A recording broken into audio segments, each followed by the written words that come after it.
মুক্তি পাচ্ছে মুন্নি সাহা, যে কিনা গত রাতে গ্রেপ্তার হয়েছিলেন। গ্রেপ্তার কিন্তু পুলিশ করে নাই, আপনারা জানেন।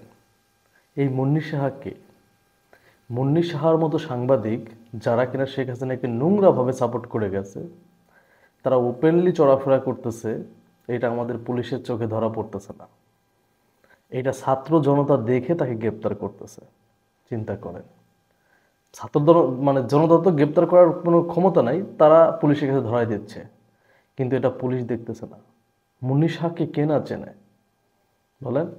মুন্নি শাহকে কে না চেনে? সবাই চেনে। তারপরেও তারা ওপেনলি ঘোরাঘুরি করতেছে। হয়তো জনগণের চোখে না পড়লে মুন্নি শাহ গ্রেপ্তার হইতো না। হয়তো পুলিশের সামনে দিয়ে মুন্নি শাহ গেছে। গ্রেপ্তার হওয়ার পরে তাকে নেওয়া হয়েছে থানায়। ওইখান থেকে বলা হয়েছে তার নাকি প্যানিক অ্যাটাক হয়েছে, তাকে মুক্তি দিতে হবে, পরিবারের কাছে হস্তান্তর করবে, এটা বলছে। আমার প্রশ্ন ওইটা না, মুন্নি শাহর প্যানিক অ্যাটাক হয়েছে, তাকে মুক্তি দিচ্ছে, পরিবারের কাছে হস্তান্তর করছে, ওইটা আমার প্রশ্ন না। আমার কাছে মুন্নি সাহা বাংলাদেশের যতগুলা সাংবাদিক শেখ হাসিনাকে তেল মারছে এবং শেখ হাসিনার ক্ষমতায় টিকিয়ে রাখার জন্য হেল্প করছে এবং ইন্ডিয়ার এজেন্ট হিসাবে কাজ করছে, তাদের মধ্যে অন্যতম হচ্ছে মুন্নি সাহা। তাদের মধ্যে অন্যতম। আমরা তো ভেবেছিলাম মুন্নি সাহা দেশে নাই, দেশ ত্যাগ করছে। না, মুন্নি সাহা দেশেই ছিল। হয়তো ওই তার গ্রেপ্তারটা সেজন্য সম্মুখীনে আসছে, হয়তো আগেও ঘোরাঘুরি করছে, কেউ দেখে নাই, কারো চোখে পড়ে নাই, আর পুলিশ দেখেও না দেখার ভান ধরে পড়েছিল। আজ থেকে 2 মাস আগে যে কথা বলছি, আজকের দিনে দাঁড়ায় সেই কথাটা বলতেছি। ডক্টর মোহাম্মদ ইউনূস ভুল করতেছে। তাকে তার প্রশাসনের ভিতর এর আগে আসিফ মাহমুদ বলছিল না, যদি আপনারা না পারেন তাহলে আমরা নতুন লোক নিয়ে আসবো। শুধু মুখে বললে হবে না, কাজে ঘটায় দেখাইতে হবে। কাজে ঘটায় দেখাইতে হবে। আমার কথা হচ্ছে মুন্নি শাহ অসুস্থ হয়ে পড়ছে, এটা নাটক সম্পূর্ণ। তার প্যানিক অ্যাটাক হচ্ছে সম্পূর্ণ নাটক। আর এই নাটক মানে থানা পুলিশও মেনে নিচ্ছে, প্রশাসন মেনে নিচ্ছে এই নাটকটা। তারা কি নাটক দেখতেছে, মজা পাচ্ছে? পরিবারের কাছে হস্তান্তর করতে হবে।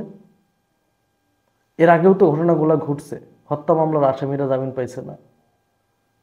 তা ওই মুন্নি শাহ মুক্তি পাইলে ওইটা অবাক হওয়ার কিছু নাই। তার পরিবারের কাছে হস্তান্তর করতে তার যে 4টা মামলা আছে, এই 4টা মামলা আত্মসমর্পণ করে তাকে আপনার মানে করতে বলছে, জামিন নিতে বলছে।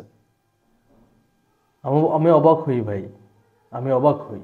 এই সব মুন্নি শাহ যে আপনি পরিবারের কাছে হস্তান্তর করতেছেন, এই মুন্নি শাহ যে দেশ ত্যাগ করে, এদের কাছে কত তথ্য আছে কি জানেন আপনি?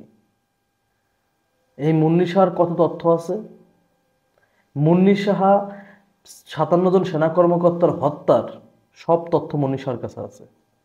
শেখ হাসিনার অনেক মানে গোপনীয় যে কাজ নথিপত্র, সেইগুলোর তথ্য মুন্নি সাহার কাছে আছে। এদেরকে মুক্তি দেয়া ঠিক হবে না। এদেরকে রাখতে হবে। এদেরকে রেখে জিজ্ঞাসাবাদ করতে হবে, কোথায় কি আছে বের করো। জনগণ কি বলে সেটা শোনে না।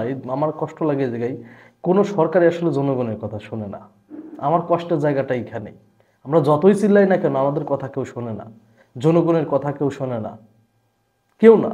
এই ডক্টর মোহাম্মদ ইউনূস আসছে, বলে আসছিল ছাত্র জনতার মানে বিপ্লবের মাধ্যমে তাকে ডেকে আনছে। ছাত্র জনতার কথা কি সে শুনতেছে এখন? বাংলাদেশের জনগণ কি চায়? বাংলাদেশের জনগণ চায় মুন্নি সাদের মতো লোকদের বিচার হোক। সেখানে প্যানিক অ্যাটাকের মতো নাটক দেখায় তারা মুক্তি পেয়ে যাচ্ছে। এগুলা সত্যি এই জাতির জন্য কি বলবো, হুমকি স্বরূপ। এই যে লক্ষণগুলো না, এটা কোনো ভালো লক্ষণ না। আমরা কোন দিকে যাচ্ছি এটা আমরাই জানি না। ধন্যবাদ সবাইকে।